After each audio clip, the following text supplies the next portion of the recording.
En las últimas semanas, en el estado brasileño de Río Grande del Sur, se han registrado inundaciones devastadoras. Aquí, en perspectiva, hemos seguido la situación con nuestros corresponsales y también con testimonios directos, por ejemplo, desde Porto Alegre. Hoy, en este espacio, les proponemos abordar las repercusiones económicas de esa tragedia en Brasil y aprovechar también para repasar las perspectivas para lo que queda de este año. ¿Qué impactos económicos se puede esperar en el corto y mediano plazo? ¿Cómo viene siendo, en términos más generales, la evolución de la economía brasileña? Estamos con el economista Alejandro Valcorba, de Exante. Alejandro, ¿qué tal? Buen día, ¿cómo estás? Buen día, muy bien, ¿y ustedes? Muy bien.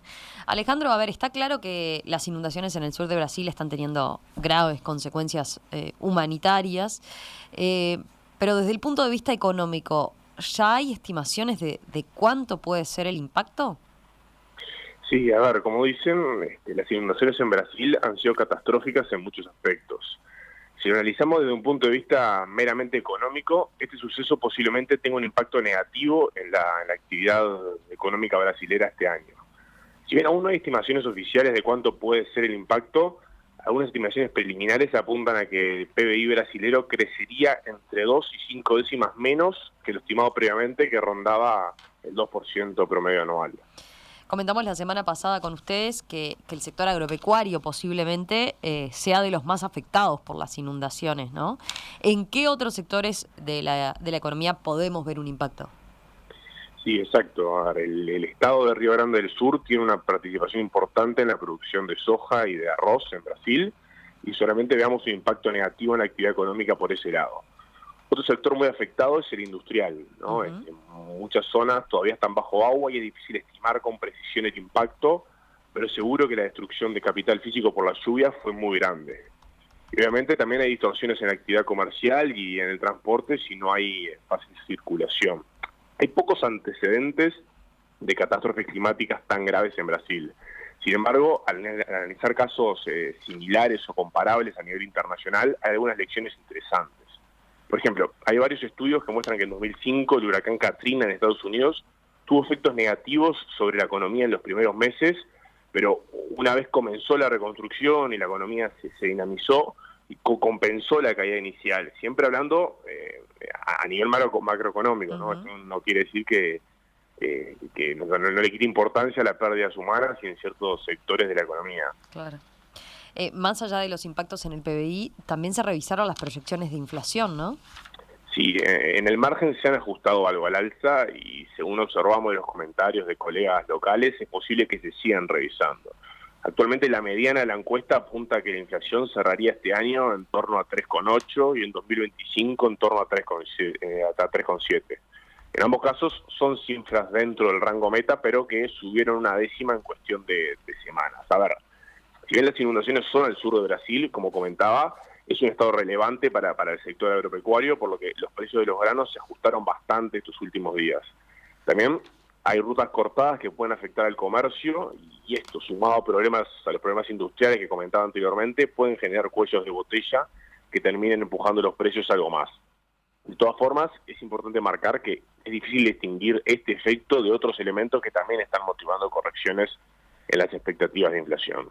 A ver, ¿a qué estás haciendo referencia exactamente?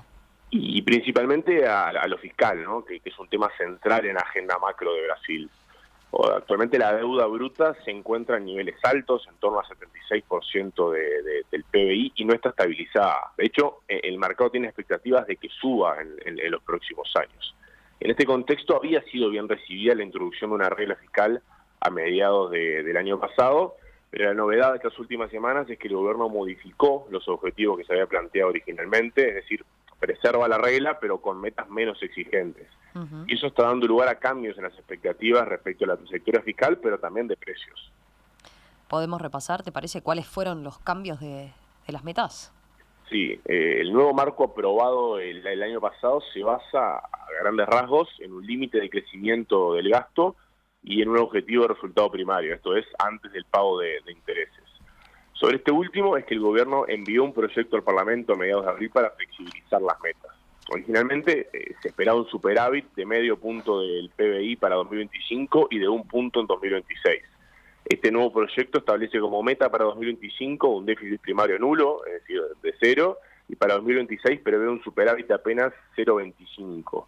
Recién en 2028 se retomaría la meta original de ir a un superávit primario de 1% del PBI. Bien, entiendo. ¿Y esta corrección es porque no se están alcanzando esos objetivos que se habían previsto? A ver, durante el primer trimestre del año se registró una mejora de las cuentas públicas. En concreto, la recaudación del gobierno aumentó 9% interanual, medida en términos reales, y los gastos, excluyendo un pago adelantado por sentencias judiciales, subieron en torno a 6% en la misma comparación. Esto permitió una mejora del resultado del sector público consolidado, que en Brasil incluye el gobierno central, estados, municipios y empresas públicas, salvo Petrobras y Electrobras. Entonces, dicho resultado pasó de un déficit de 1,4 puntos del producto al cierre de 2023 a 1,2 en los 12 meses a marzo, siempre excluyendo estos pagos de sentencias judiciales. Pero aún así, Romina, son cifras que están lejos del objetivo original de equilibrio primario para este año. ¿Y cómo tomó el mercado este cambio en los objetivos fiscales? Bueno, por ahora el panorama no es muy alentador. Pese a este buen desempeño de las cuentas públicas en el comienzo del año, el mercado no confía en que el gobierno logre cumplir siquiera con las nuevas metas fiscales, que ahora son incluso menos ambiciosas. En concreto, según la mediana de la encuesta de expectativas, se espera que haya déficit primario por algo más de medio punto del PBI en los próximos 3 años y que recién haya equilibrio fiscal en 2028. Esto es una diferencia importante con las metas del gobierno que reitero, implican superávit modestos de 2026 y un objetivo de 1% para 2028. Entonces, en este contexto, las variables financieras evolucionaron negativamente en las últimas semanas. Por ejemplo, a nivel de la bolsa, el índice Bovespa acumula una caída de casi 5% en lo que va del año, que contrasta con la tónica de ganancias que se observa en la mayoría de los mercados accionarios internacionales. ¿Y el dólar? Repasemos, si te parece, ¿qué pasó con la divisa estadounidense en Brasil? Bueno, ahí también el dólar llegó a cotizar a mediados de abril en 5,25 reales, que es el mayor nivel de los últimos 12 meses, y si bien recientemente bajó un poco, acumula un aumento de 2% frente a fines de marzo y de casi 6% en lo que va del año. Bien.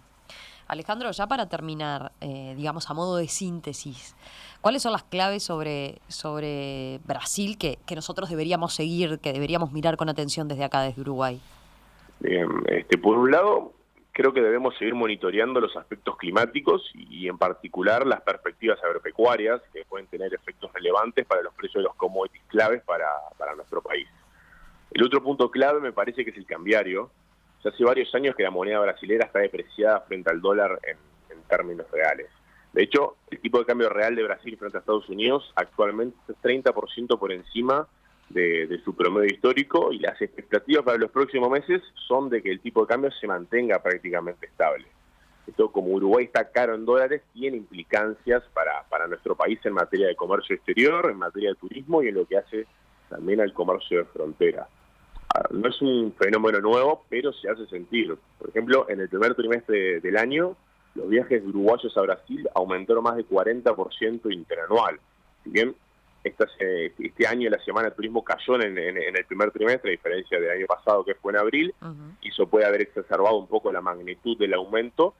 Desde ex-ante estamos esperando que continúe un flujo importante de viajes a Brasil en lo que resta del año.